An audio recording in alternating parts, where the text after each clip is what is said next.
nous sommes heureux de partager avec vous l'une de nos plus incroyables découvertes.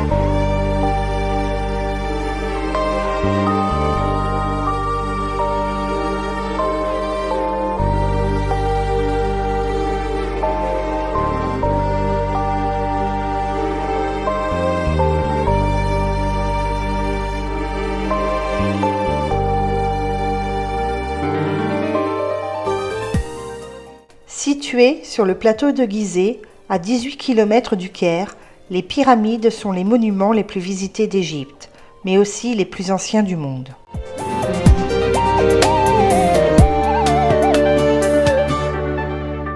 Les pharaons égyptiens s'attendaient à devenir des dieux, dans l'au-delà, pour se préparer au monde à venir. Ils érigèrent des temples aux dieux et des tombes pyramidales massives pour eux-mêmes, remplies de tout ce dont ils auraient besoin pour se guider et subsister dans l'au-delà.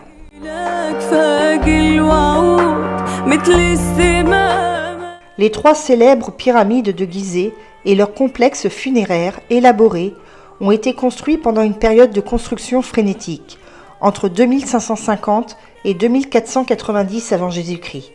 Les pyramides ont été construites par les pharaons Khéops, Képhren et Mykérinos.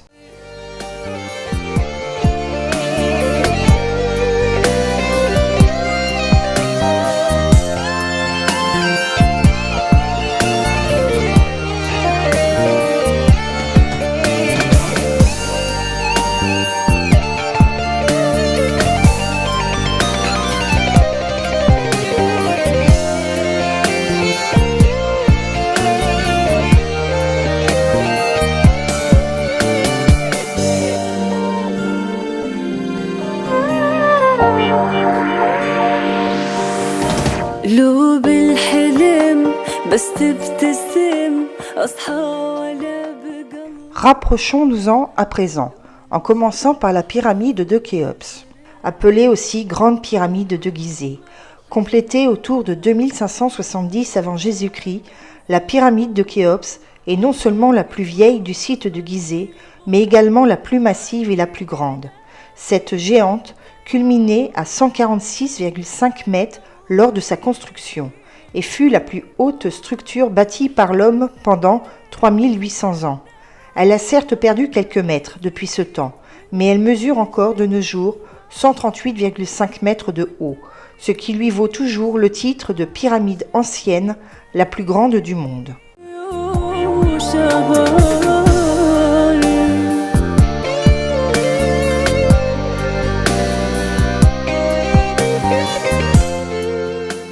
Elle est tellement grande que si vous marchez en longeant sa base, vous ne verrez même pas son sommet.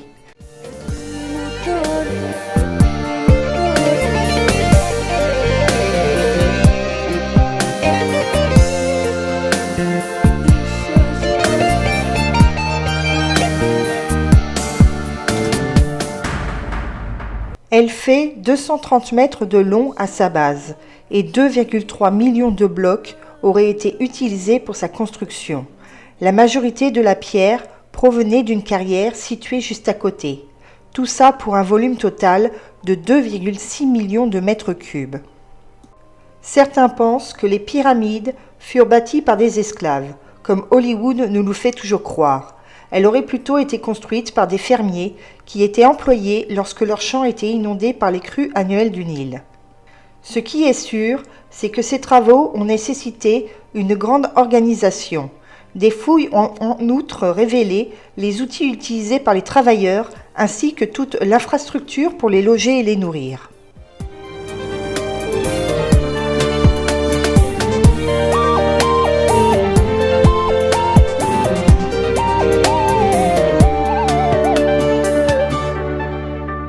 قد المطر كثر الشجر حبي إليك ما لا عمر. Les pyramides étaient autrefois scellées pour empêcher les gens d'y pénétrer. Mais aujourd'hui, il est possible de pénétrer à l'intérieur des pyramides et de voir le fonctionnement interne de ces incroyables monuments. En descendant par les passages, vous trouverez de grandes galeries et diverses chambres, dont la chambre funéraire avec le sarcophage de ces anciens rois d'Égypte.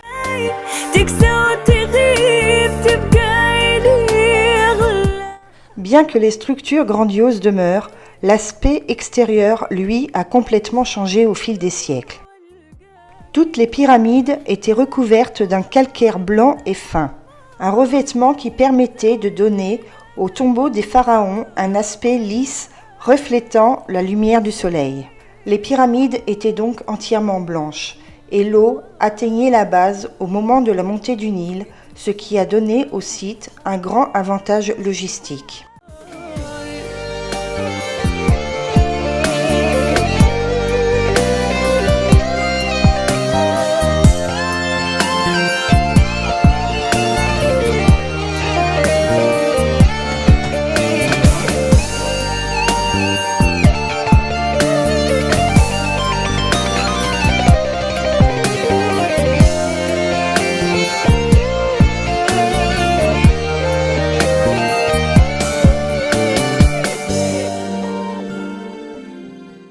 Aujourd'hui, il ne reste que quelques traces de ce revêtement de calcaire fin, comme on peut le voir au sommet de la pyramide de Képhren. لو بالحلم بس تبتسم أصحى ولا بقلب القهم لو من جرح فوق الجرح والدب ملح ما حس ألم من نظرتك أنسى الهموم وياك أوصل للغيوم عني إذا تغيب انت يوم ما يستمر قلبي كل شي معاك إحساس غير حتى الدمع ضحكة يصير من غير جنح معاك أطير وانت La pyramide de Képhren semble dominer le plateau de Gizeh. Majestueuse, elle est la seule des pyramides à conserver en son sommet un vestige de son parement en calcaire blanc, ce qui la rend facilement reconnaissable.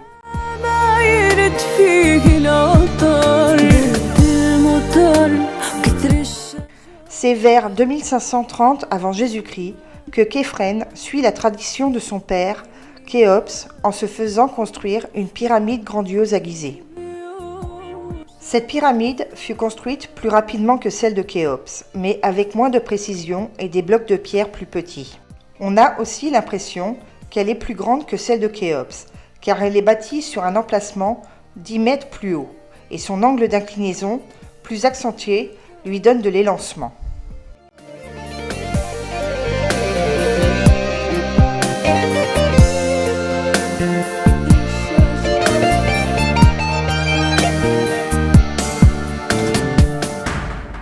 L'entrée en fut découverte en 1848 par Belzoni, qui en explora l'intérieur sans grand succès.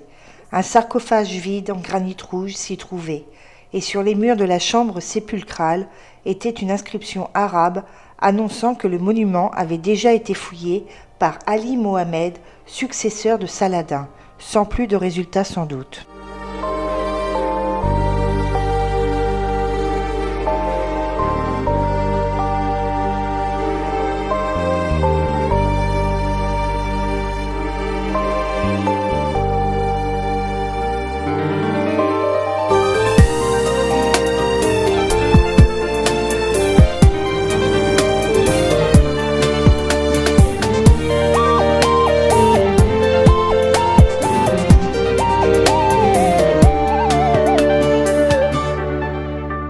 قد المطر كثر الشجر حبي إلك ما لا عمر بس يبتدي ما ينتهي ولا ينتهي بيوم وشهر حبي إلك فاق الوعود مثل السماء ما لاحق. Dirigeons-nous à présent vers la pyramide de Mykérinos. وانت حياتي واغلى شيء مهما علي تكسى وتغيب. Mykérinos était le fils de Képhren et décida lui aussi de faire construire son tombeau près de celui de son père et de son grand-père.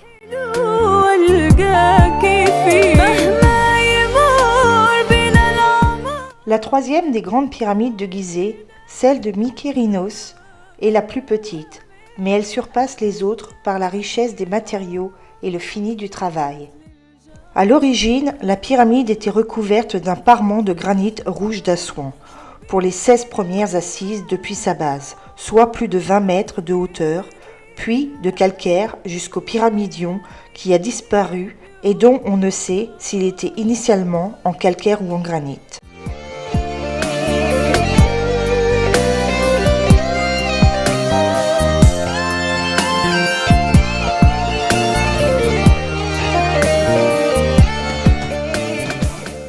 Il ne reste rien, aujourd'hui, du revêtement excepté les premières assises couvertes de granit.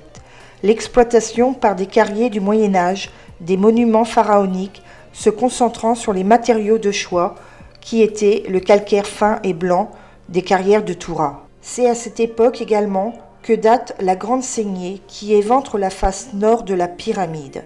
Le sultan Mamlouk Osman Bey, à la recherche de l'accès de la pyramide, en ordonna la percée au XIIe siècle. Ces miniers attaquèrent la face nord à une hauteur d'une vingtaine de mètres dans le parement de la pyramide, espérant y découvrir l'entrée du monument.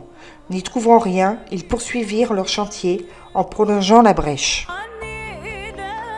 Au XIXe siècle, c'est le parement en granit qui a commencé à être démonté sous ordre de Méhémet Ali, qui l'utilisa pour la construction de l'arsenal d'Alexandrie. L'accès à l'infrastructure de la pyramide ne fut finalement découvert qu'en 1837.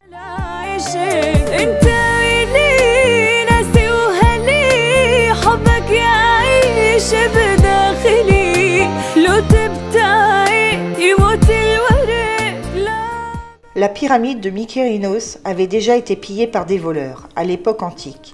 Des siècles plus tard, d'autres artefacts auraient été perdus. Dans les années 1830, le soldat britannique Richard Weiss entra dans la structure et trouva le sarcophage du pharaon vide, qu'il fit envoyer à Londres. Le bateau fut pris dans une tempête et coula au large de Carthagène. Le sarcophage de Mykérinos atterrit dans les fonds marins.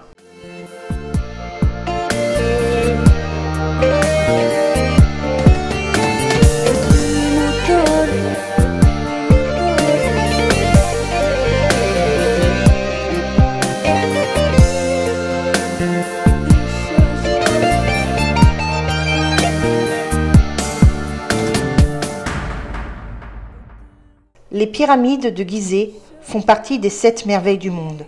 Elles se caractérisent par une prouesse d'ingénierie, une architecture surdimensionnée et une histoire mythique.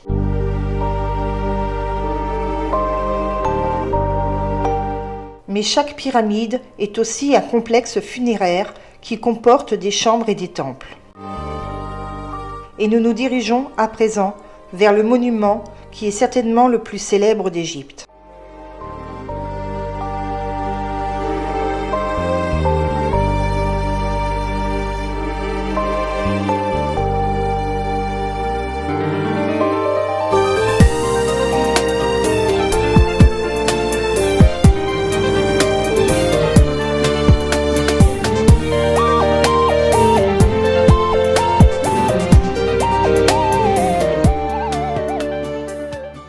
Nous sommes à présent devant le Sphinx de Gizeh, reconnu la sculpture monumentale monolithique la plus grande du monde.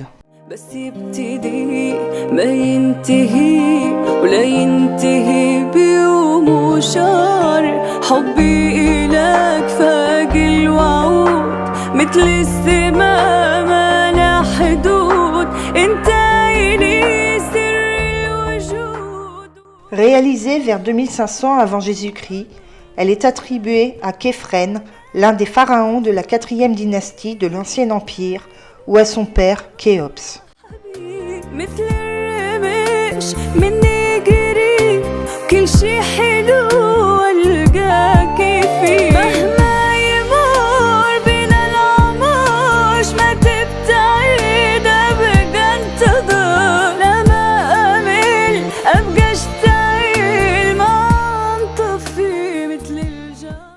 Le corps et la tête sont taillés à même le roc.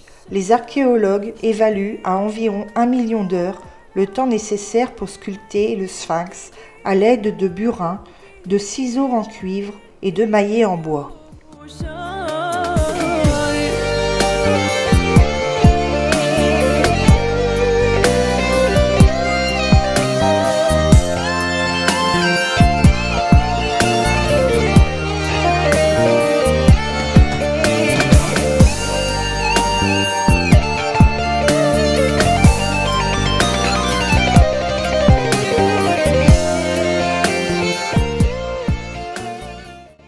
Les pattes tendues ont été ajoutées en maçonnerie et des blocs de calcaire ont été apposés pour affiner le modèle du corps ou lors de différentes phases de restauration, notamment celle de Thoutmôsis IV. Thoutmôsis fit désensabler le sphinx pour satisfaire le dieu qui lui serait apparu en rêve, lui promettant en échange le trône du royaume d'Égypte. Il fit également construire une série de murs d'enceinte en briques de terre enduites de plâtre pour protéger la statue d'un nouvel ensablement. Cet événement légendaire, consigné sur la stèle, lui servit de propagande pour asseoir sa légitimité en étant associé à la postérité du sphinx.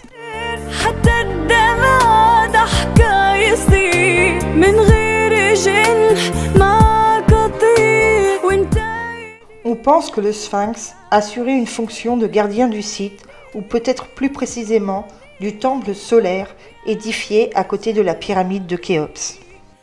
À la période du Nouvel Empire, le sphinx était honoré comme divinité dynastique.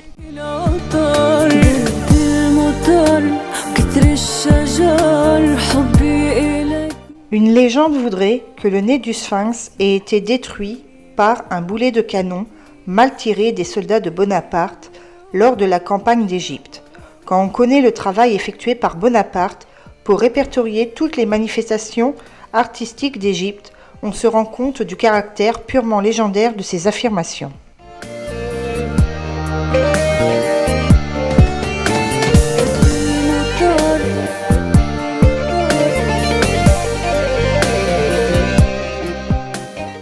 En 1980, un historien allemand, s'appuyant sur les témoignages de plusieurs auteurs arabes du Moyen-Âge, a révélé que le visage du sphinx fut endommagé en 1378 par Mohamed Salim al-Dar, un soufi iconoclaste qui voulait détruire ce qu'il considérait comme une idole païenne, les paysans égyptiens donnant des offrandes à cette idole pour favoriser les récoltes. Il fut pendu pour vandalisme avant que sa dépouille ne fût brûlée par ces mêmes paysans égyptiens devant le sphinx.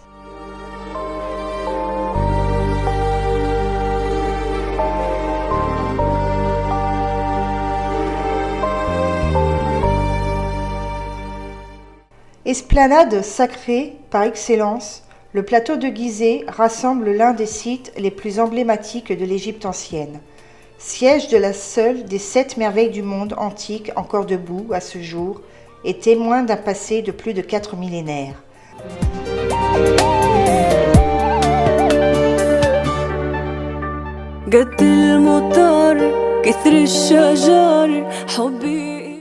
Autrefois complexe funéraire démesuré dans un espace urbain relativement conscrit, à l'écart des vivants sur la rive occidentale du Nil, le plateau de Gizeh est aujourd'hui une réserve historique située au milieu d'une urbanisation galopante, à l'intersection d'un passé pharaonique et d'une modernité que 40 siècles d'histoire ne cessent de contempler.